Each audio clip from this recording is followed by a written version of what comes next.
Nada, lo humano me es ajeno. Bienvenidos amigos a Ars Pop Juris, su programa de televisión y de radio dentro del proyecto Grado Cero. Tenemos el honor de contar con la presencia del profesor Bernardo Pastrana, quien es profesor del Sistema Abierto de la Universidad Nacional Autónoma de México.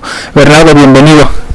Pues muchísimas gracias, doctor Ramón, por la cordial invitación y sobre todo pues gracias por invitarnos a participar en este preciosísimo proyecto que tienes tú.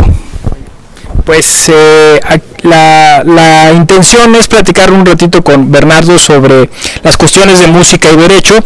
En algún momento nos hizo el favor de colaborar para el blog con una cuestión sobre el jazz y pues el movimiento negro en Estados Unidos, cómo estos grupos marginados de alguna manera fueron incluidos a través de esta música, fueron llegando incluso a los lugares digamos desde la cultura popular hasta los lugares de más cultura superior o de élite, ¿no?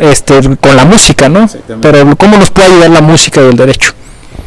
Pues la música tiene un carácter muy bonito y la verdad dentro del derecho se puede traducir en lo que es transducción de conocimiento. O sea, ¿por qué? Porque curiosamente a todo lo podemos asociar con música. O sea, se puede decir que hasta la propia vida tiene su soundtrack.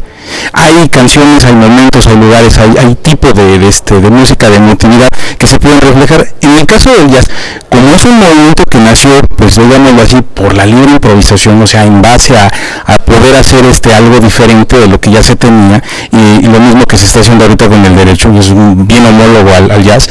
Hay algo muy interesante. ¿Por qué? Porque también el jazz en estos últimos años, tanto como el derecho, han sido parte de la cultura, y sobre todo quien conoce el jazz, bueno, pues también está obligado a conocer la cultura en sus diferentes extensiones, porque vamos a entenderlo así, dentro de toda la música, dentro de todo lo que es el derecho, también se nutre a través de lo que es el canal vital de la cultura. Por ejemplo, en el caso de las películas, en el caso del cine y el derecho, ¿no? Una película sin música, sin emotividad, sin esas emociones que la propia música puede evocar, pues al final no es una película. Curiosamente la vida misma, aunque el espectador, en este caso dijera Wittgenstein, el actor del teatro filosófico, sea diferente, la misma música se sigue dando, se sigue poniendo y se sigue, vamos a decirlo así, transmutando hacia otros espacios. Por ejemplo, en el caso del jazz, como tiende a ser un poco más holístico, bueno, tiene otras definiciones, pero lo curioso es que un músico muy importante y teórico también del jazz, Bill Evans, se molestaba porque él decía que el jazz no era para ser visto como si fuera pues un objeto de estudio o parte de un estudio, ¿no? Sino era más bien un sentimiento. Lo curioso es que sí comparto la idea de que sea sentimiento, pero tiene mucho que estudiarse, tiene mucho que decirse. En el caso de lo que platicábamos de los movimientos negros, lo que platicamos en el paper, ¿no? Sobre hasta si usted quiere que sea una música para locos, curiosamente sí lo es. ¿Por qué? Porque también revolucionó en su momento con varios músicos, varios de los cánones que ya estaban establecidos, ¿no? Hay algo bien importante que pocas veces se ha dicho y se ha tocado, que por ejemplo el derecho en este caso, como hay vías, hay teóricos que también se han basado en este tipo de música para encontrar ciertas respuestas a ciertas interrogantes, pues también ha sido el canal perfecto para darle un punto de vista, ¿no? Y por ejemplo, en el caso de la emotividad que da el jazz, bueno, pues tiene una serie de matices, esferas, y sobre todo pues tiene que estar enriqueciéndose de mucha cultura, de muchos lugares, pero sobre todo de muchas tradiciones. Pues muy bien, a mí siempre me ha apasionado este tema de la música y el derecho. Yo creo que cada tema puede tener su soundtrack, ¿no? O sea, uno mismo va teniendo una música que lo va moviendo hacia ciertas cosas, ¿no? Y entonces yo creo que los movimientos sociales, las reformas legislativas pueden tener un soundtrack, ¿no? A mí me ha llamado la atención, por ejemplo, bueno, estas canciones que se han convertido en parte de un movimiento social. Por ejemplo, no sé, uno identifica siempre a Lennon con Revolution o el propio Imagine, ¿no?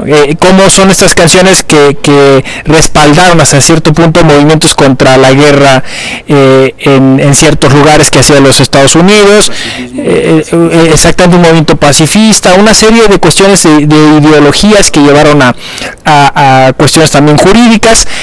Cómo la música puede generar activismo, puede detonar estos Bob Marley, ¿no? Que siempre está detrás de un movimiento digamos, alternativo, de unión, de paz, ¿no? A pesar de que a veces la letra puede incluso generar violencia, o es lo paradójico de la música, ¿no? Es este tema, ¿no? O sea, cómo es que la música puede llevar a la acción. Eso es curioso, ¿no? Me parece. Mucho curioso. De hecho, ahorita que tocaste el tema de Marley y todo este tipo de cosas, por ejemplo, nosotros cuando pequeños, obviamente que también crecimos a través de nuestro pasar académico por la primaria, la secundaria, la preparatoria y demás, crecimos con bandas, o sea, crecimos con qué, también con carácter musical, por así decirlo, con canciones que marcaron cierta época, ¿no? Y que canciones que tal vez se oían en la radio, o tal vez no faltaba el amigo que te las presentara. Entonces también era la transducción de conocimiento. Lo más importante y lo más bonito del jazz es que tiene un garfio muy fino, muy específico, porque quien lo escucha, la verdad, si es que le gusta, se queda y empieza a explorar todavía más y empieza a encontrar más. En el caso de la emotividad, de darle valoración y sobre todo darle sentimiento a varias cosas, por ejemplo, en el caso del soundtrack, imaginemos por ejemplo una de las cintas clásicas, por ejemplo Ben-Hur. Curiosamente el músico que creó la música, que fue el compositor Miklos Rozsa, pues imaginarse simplemente, ¿no?, las esferas romanas de la época, o sea, la gran majestuosidad de lo que fue el Imperio Romano, pues definitivamente es una labor titánica, porque bien se sabe que en ese tiempo no existían registros musicales sobre ese tipo de cosas, ¿no? Y lo más curioso de todo, que él tuvo que imaginarse, más o menos imaginarse, proyectarse de cómo sería para musicalizar, por ejemplo, el trote de una galera, por ejemplo el trote de los caballos, o simplemente cómo sería la majestuosidad de ver así en una pantalla, en este caso transmitiéndole al espectador, pues desde las legiones que marchaban hasta el presidium que se sentaban, ¿no? O sea, la suntuosidad. Y uno de los grandes, vamos a decirlo así, soundtracks de corte épico, me parece que también aparte de ser Ben-Hur es Quo Vadis, y el otro Rey de Reyes. ¿Por qué? Porque simplemente imaginarse, ¿no? O sea, en este caso, que es la vida de Cristo, en este caso, Rey de Reyes, imaginarse pues que el cojo pueda andar, o simplemente obrar un milagro, pues sí necesita una creatividad específica, ¿no? Y años después, el otro músico del que te puedo hablar, que a mí la verdad es uno de los más impactantes, en el caso de que, la verdad, tiene mucho que dejar y deja mucho a pensar, es Ennio Morricone. Tantísimas películas que él musicalizó, pero sobre todo el carácter que le puso al spaghetti western en específico, ¿no? Aunque hay una discusión en que pues, si Sergio Leone fue el creador o Akira Kurosawa, bueno, esas serían cuestiones de más de cine, pero lo curioso es que sí le puedo decir que Ennio Morricone le puso la música a ese spaghetti western, correctamente se la puso él, porque pues quién se imaginaría, ¿no? Inventó un género. Sí, simplemente inventó un género.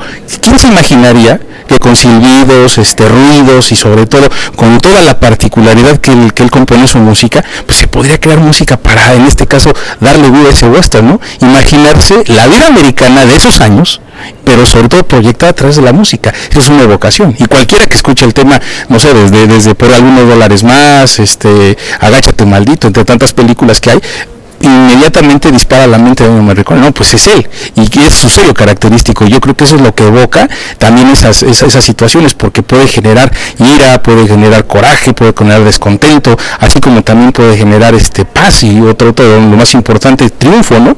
Porque muchas de la música está puesta a esa emotividad, porque son expresiones que también se pueden catalogar y se pueden definir a través de estos procesos, ¿no? De lo que se vive y de lo que se da. Pues hay bastantes temas. Yo creo que el que no podemos soslayar por el momento histórico en el que estamos viviendo es un tema difícil, pero pues interesante.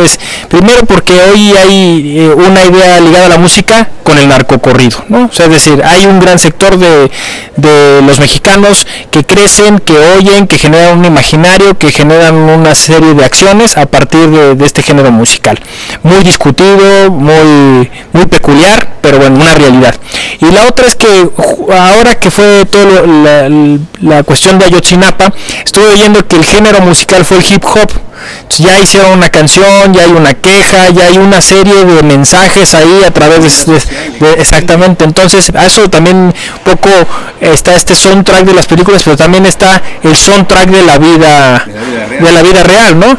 ¿Qué reflexiones te da esto de narcocorrido, el hip hop, como, bueno, en Presunto Culpable, también este muchacho que hace hip, exacto, lo que es lo que tú le llamas eso de hip hop, son ritmos urbanos, por así decirlo, y muchas veces de quien lo hace y quien lo produce son los famosos Urban Knights, no los caballeros urbanos.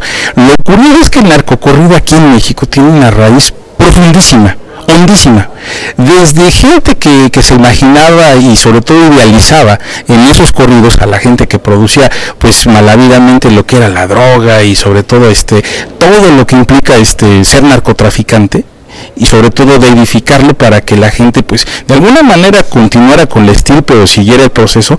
La gente lo empezó a ver como una forma de crear dinero donde no lo había, pero lo curioso es que de la manera más fácil, pero a la vez la manera más peligrosa de hacerlo. Y esta cultura muy desgraciadamente está inmersa en lo que es la parte pop de México, porque la mayoría de gente escucha pues a los autores y sobre todo escucha también a la gente que se dedica a la composición y creación de estos géneros. Lo curioso es que los compositores y la gente que lo hace pues tiene un caldo de cultivo pero enorme, ¿no?, para seguir haciendo y seguir produciendo historias. Y en el caso de Presunto Culpable, este chico que componía sus canciones, arreglaba y sobre todo también por ahí supimos que era DJ urbano, o sea que le gustaba poner música y aparte crearla. Es muy interesante porque las letras tienen una cargadísima crítica social. ¿Por qué? Porque si tú las escuchas, el hip hop es improvisación. Y cualquiera que se diga hip hopero tiene que saber rapear, o sea, empezar a hacer el solso del rap, llevar una rítmica, una métrica, pero sobre todo generar canción, como la copla. Mucho como la copla, vamos a decirlo, veracruzana, ¿no?, que con 3-4 datos pueden generar toda una definición analógica a la persona, ¿no? Así es esto, se puede generar toda una analogía completa. Y lo curioso del hip hop es que como nació como siendo un ritmo negro, derivado de un ritmo negro, y con sus hondas raíces en el blues y tanta gente marginada, lo curioso es que sí tiene una crítica social, pero es una crítica agresiva y siempre es en contra de lo establecido, las leyes, las reglas, pero sobre todo, principalmente sobre la autoridad, que es el punto clave de lo que da para elegir, o en este caso para poner con el dedo, en este caso quién va a ser el próximo, ¿no? Es como tener casi una pistola, un arma, y apuntarle a la persona a la cual te vas a dirigir, pero ¿a través de qué? Pero a través de las letras, a través de la música. Curiosamente a veces dicen por ahí un escritor igual michoacano, interesantísimo ese hombre, don José Rubén Romero, en su obra Pito Pérez, él decía que dolían más la burla que los balazos, y es verdad. ¿Por qué? Porque el hip hop hasta cierto punto es burla, es sátira, es parodia, pero lo curioso que es una parodia muy bien armada, con buena música, y sobre todo, lo vamos a decirlo así, usando un poquito el slang musical, lo pegajoso es el ritmo. Si tiene buen ritmo, buen groove, como decíamos ahí, pega, y sobre todo llega el mensaje, y es de lo que se trata, es lo que él hizo en ese soundtrack, tratar de llevar ese mensaje de denuncia, de descontento, pero a través de ese tipo de canales, y es lo que actualmente fructúa, ¿no? Bueno, pues hay muchos temas. Voy a dejar incuados 2 temas para que te volvamos a invitar. Muchas gracias. Uno es Molotov. Yo creo que hay que hacer una mesa sobre Molotov y el derecho. Los amigos de Molotov, porque, claro, Molotov tiene una crítica social muy interesante. A mí me parece que, por ejemplo, el soundtrack de lo que está sucediendo hoy, sí, podría ser Give Me the Power, ¿no? O sea, yo cuando veo los hechos violentos que hay en México, hoy lo asocio a esa canción. Haríamos un programa Molotov. Y el otro está comentadísimo el caso Rosendo Radilla. Radilla es un músico popular. Radilla es justo parte de esta historia, tradición de la copla, quizá española, luego México, toda esa fusión extraña que nos llega hasta hoy. Yo creo que esos serían 2 grandes temas que podríamos tocar en 2 futuros programas, si te parece, ¿no? Sí, con gusto vamos a estar contentos de venir aquí al programa, de dar la vuelta por esta casa, pero sobre todo de venir a platicar sobre estos temas. Yo creo que Molotov sí merece una un programa especial. ¿Por qué? Porque también fue una de las bandas que la escuchamos de chicos, ¿no? Y tal vez nos emocionamos, gritamos, muchas veces fuimos a conciertos. En mi caso me tocó ser el abridor cuando hacía también música por ahí con uno que otro grupo, abridor de sus shows, pues de ver que no son tan inalcanzables, que son gente común y corriente, que son humanos, que tienen sentimientos. También refleja mucha de la transducción de conocimiento que uno puede aprender, ¿no? Es impresionante también, hablándolo a nivel musical, pues el arrastre que tienen estos hombres, ¿no? O sea, la fuerza con la que componen y sobre todo la fuerza y dijeron ellos, el power que tienen y proyectan en el escenario. Y sobre todo, Radilla es un punto de aparte que hay que estudiarlo, pero de veras en serio. Y yo creo que sí daría perfecto para otro programa y otra invitación, a la cual te agradecería muchísimo la consideración. Pues muchas gracias, vemos que el profesor Pastrana tiene flow, lo vamos a seguir invitando, les agradecemos que nos sigan en todos nuestros espacios, en las redes sociales, en YouTube, que no pierdan de vista todo lo que está haciendo Grado Cero. Les agradecemos el habernos escuchado en esta ocasión, y pues déjenlo todo y humanicemos lo humano. Gracias. Gracias, hasta luego.